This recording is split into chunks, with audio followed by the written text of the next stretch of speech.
కొత్తగూడెం జిల్లా Aswaraopeta oil fed నర్సరీలో మంత్రి తుమ్మల నాగేశ్వరరావు రైతులతో ముఖాముఖి కార్యక్రమంలో పాల్గొన్నారు.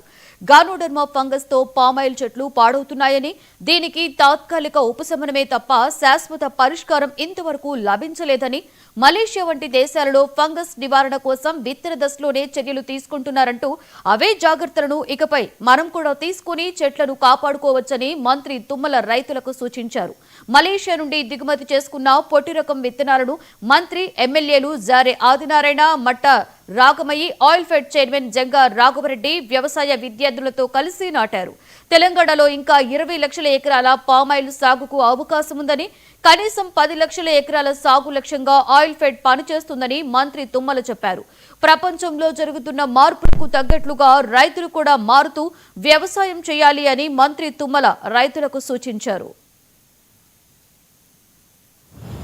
ఎందుకు అంటే పచ్చదనం పెరిగింది కాబట్టి వాతావరణం కూడా మనకు అనుకూలంగా వస్తుంది.